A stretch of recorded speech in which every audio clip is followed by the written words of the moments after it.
Hello everyone and welcome. Make a cup of your favorite drink and get comfortable because this is a wonderful time for news stories from Yellowcat.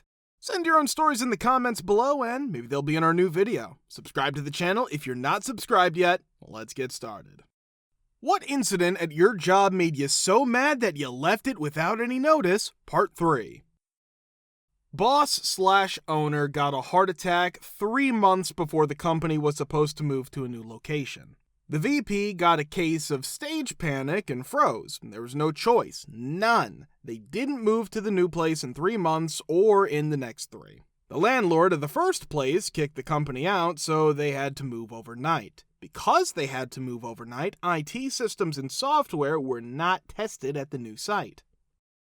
The safe rooms were not safe. There were no phone lines hooked up. It wasn't possible to make things or keep track of time with the software that was there, and payments were not being sent.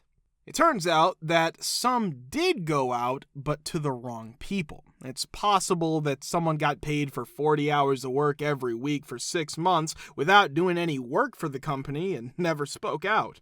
Other vendors did work for 6 months, but did not get paid. Employees who were unhappy with their pay went to court to get overtime paid. That Christmas, while the company was still dealing with a lawsuit, the HR manager and her assistant decided to dress up in black, very revealing and inappropriate costumes and show up like that to a Christmas party. Photos were presented in the court case to show the rampant stupidity habitual on the C-suit. I was hired as a project manager by the head of a new department that would be based in the new place. Because I knew how bad the company was known to be, I didn't want to join, but she talked me into it. I joined that company only because she asked me to. After 2 weeks, she quit because she saw the goat rodeo. We in the department got our heads together after that shock and tried to get things back on track. I did not like the job, but needed the money. An old worker in that department didn't have any free time and put in over 70 hours a week. She was told to work 40 hours so that we could show the boss that we needed help. It wasn't showing that we were doing well or having extra time because we were working so many hours. There was no extra time. We got work done and then were given more work to do. In the end, we all worked between 75 and 86 hours a week. My record, F me. We did not get extra time. We were project managers with a focus on managers, and managers don't get paid extra hours. VP met with us and heard that we were too busy and losing money. I showed them a beautiful spreadsheet that showed how much money came in and how much went out, as well as salaries, vendor fees, rent, and everything else. It was like telling a 4-year-old that even though the water's higher in the tall glass, it has the same amount of water in it as the short glass. "How can we be losing money if we're billing 50% more than what we cost?" he asked in shock. I hit him so hard in the face that I made a hole in his desk. After that, I met with the owner or boss. He said that the VP was in charge of day-to-day tasks and that he was fine. I said, that's cool. In other news, we all got together at work and decided not to work more than 55 hours a week anymore. It felt good to use all the German I had learned in college. About 75% of the insults he used made sense to me. Another 25% was hard to understand Hochdeutsch-Mundeten, which no one understands anyway. He was shocked by my please excuse me. Looks like he didn't read my CV. It was nice to see his face get whiter and whiter. He was still thinking about the red-faced HR manager case from court. At 11:15 that night, I'm gonna drive back home through the canyons. In each direction, there is one lane. One side has a steep drop and the other side has a canyon wall and step hairpin turns. That was better than the highway for me. The canyon roads would take a little longer than the highway, but there would be no traffic jams and the views would be beautiful. Well, they were beautiful as long as it wasn't too late. Anyway, I'm going down the canyon and about to make a right-hand hairpin turn when I see the lights of another car coming up behind me. There are also 3 deer on the road. They're coming at me in a line of 3 right on top of the white line that separates the lanes. They can see me coming up behind them. From behind, they can see the other car. At that point, my mind is faster than an AMD with water cooling that's been overclocked. There are 1,000 thoughts going through my mind at once. I can't stop until I reach the deer. The deer won't be seen by the car going up the hill until it's too late, and they won't have time to stop either. I can't go right because I'll hit the cliff face if I do. There's a canyon there, so I can't turn left. People leave their cars there, and they aren't found again until 5 years later, after one of those normal fires that clears out the area. From where I am, it's more than 300 feet to the bottom of the canyon. I'm not going that way. I put all of my weight on the brake, every single one. I look at the 3 deer all the time. The last person in line gets scared and jumps into the canyon first. I'm not going to hit that one. That other car might, but not me. It's possible that another car will hit it and make it bounce on me, but that's not my problem right now. The one in front of the last one jumps up and over the canyon wall to my right. I'm going to eat it if it doesn't jump high enough. The deer in front of you keeps going. It just walks around. Rambo's not as cool as that deer. The deer never gets cold. That deer would not turn around if there was an explosion behind it. They would wear sunglasses if they could. All of a sudden, that last deer turns so that it's facing away from us both, not going along with the road. It'll bounce off of me and hit the other car if I hit it first. It'll hit me if the other car hits it first. We 3 are stuck in a circle that won't go away. We're effed. I remember my first prayers lean-siding on my mother's lap. Jesucito de mi vida, tú eres niño como yo, por eso te quiero tanto y te doy mi corazón. Tomalo, tuyo es mío, no. That superhero of a deer turns again facing me, parallel to the line, and me and the other driver pass him on either side at the same time. The deer puts the sunglasses back on, takes a drag of his smokes, and disappears on my back mirror when I get on the hairpin turn. That's not enough for me. There's nowhere to stop, and I'm sure that if I do, I'll get the shakes and never want to drive again. I go down the hill one more time. At the bottom, I stop at a gas station. As I get out of the car, I'm amazed that my legs still work and that my pants aren't brown. I also can't believe how much my bum creased the seat. I take a breath. I understood that I was only alive because that deer was cooler than I ever would be, and I knew that I was going to die anyway, even if I didn't kill myself from stress. I called my boss and quit. It was Friday, he was out at a party. I followed up with an email from home. First time I ever quit a job. Homeowners, share your story of encountering a moronic neighbor, or HOA, Part 3.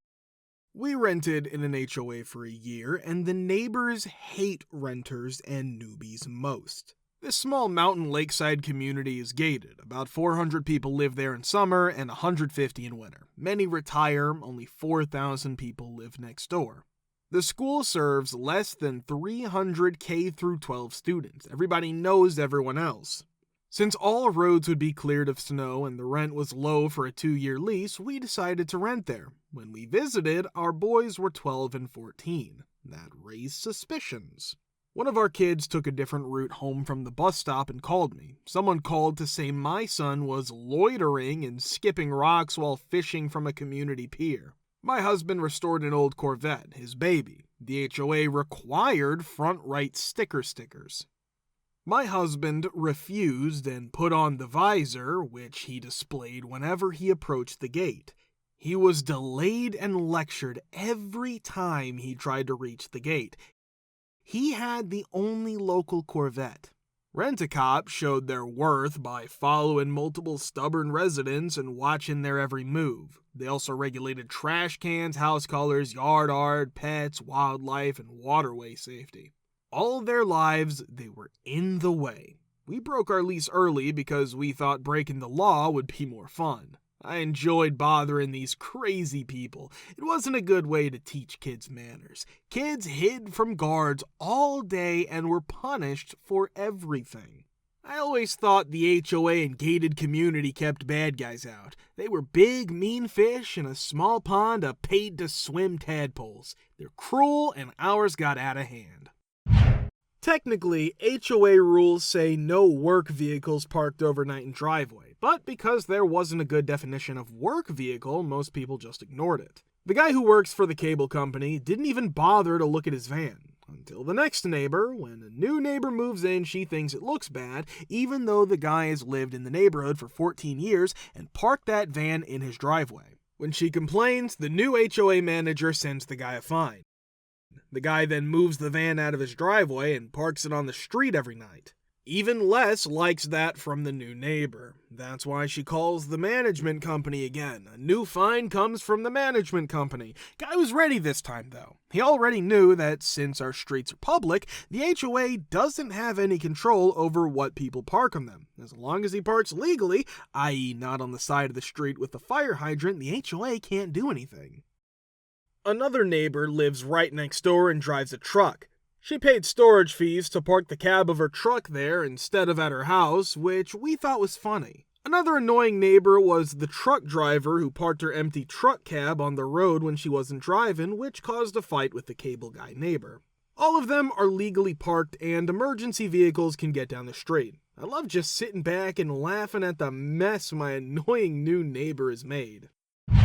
Years ago, I owned a rental property that backed up to a very wealthy gated neighborhood. Rich people's homes were built around 2000, while mine was built in the late 1960s. A wall that went the whole length of my property was on the left side of the house. I had a big shed and a PVC fence behind my house. The HOA president of the neighborhood behind me asked if they could pressure wash the back fence and shed that they could see from their retention pond when I first bought the house. He also said he would cut back the trees next to the wall. No problem at all. After a few years, the new president of the HOA calls me and says I need to clean the fence, shed, and the overgrown brush behind the fence and shed. I didn't know there was a problem because I couldn't see that side. He also asked me to cut back the trees that were growing over the wall. When I told him about the deal I made before, he said it was over. I told him to F off because I didn't live in their HOA. That's why he told the county about me. I checked my survey to see if my back fence was on their land and the overgrowth was their problem. Surprise, surprise! The person who built the block wall along my side property did a bad job. About 1.5 feet of the wall was on my land. The next week when I was in town, I took a copy of my survey to the president's house and got it signed. I asked him what color he thought the wall should be. I told him I liked purple. He told me he would call the police if I did that. After that, I gave him the survey. Changed their minds, became very nice, and asked me what I wanted. I used pressure to clean my whole fence, shed, and house. The trees were trimmed, and the HOA never showed up again. Such a pleasure. This wasn't me, but I lived in an HOA that was sued twice and lost both times. Before I moved in, this took place. It was agreed that the HOA would pay for private snow removal and private security. In order to do this, they had to raise the HOA fees. By the way, this was a neighborhood with single-family homes. It looks like someone bought a house in the area and asked to see the HOA charter and other papers. The HOA lied to this person at first, but they were caught in the end. I learned that the HOA's charter set a limit on how much it could charge for assessments. That's why they were charging more than the charter let them. It looked like they charged about $50 a year. This homeowner then sued the HOA because they were charging too much in assessments. Eventually won. They mostly won because of what the charter said, but the HOA also didn't explain why they needed to pay for snow removal and security when the city already did those things. The HOA then had the nerve to sue the homeowner for attorney fees in a case they lost. To sum up, the homeowner won again. It was about a year or two after this happened that I moved in. My HOA fee was only $12 to $13 a year because of this. The HOA also mostly sticks to their job of taking care of the common areas of the neighborhood by doing things like mowing the grass and doing some light landscaping. Florida, to be exact. My neighbor and I both asked to look at financial records twice, but our requests were turned down both times. 2 board members regularly criticized us in minutes and notices, calling us names, lied to us, and other things. It was a few months after the 4th request that we filed a complaint with the Florida Division of Condominiums, Homeowners Associations, Timeshares, and Mobile Homes. The division is all it is. If associations don't let people look at the records for 10 days, they will have to pay a $500 fine for each incident. The division agreed with us and gave us $2,000. The division, on the other hand, can't make the association pay. We had to take the group to court. They not only gave us the $2,000, but also agreed to do a list of maintenance tasks they had been putting off, paid our lawyer fees, and gave us a premium based on how much we paid in dues for the association. This premium paid for the settlement. The DBPR ruling basically made us whole, leaving us with no debt and giving each of us $1,000. This included the association's fee for defending our case. The lawyer fees we paid were about $10,000. It cost the association about $30,000 total pay for 2 egotistical, now former board members who didn't have the ability to say, "I'm sorry I didn't get to your request in time, I'll do what I can to help." If you want to watch the part 2, click the link here. We're very, very glad to see you all in the comments again. Many thanks for your support.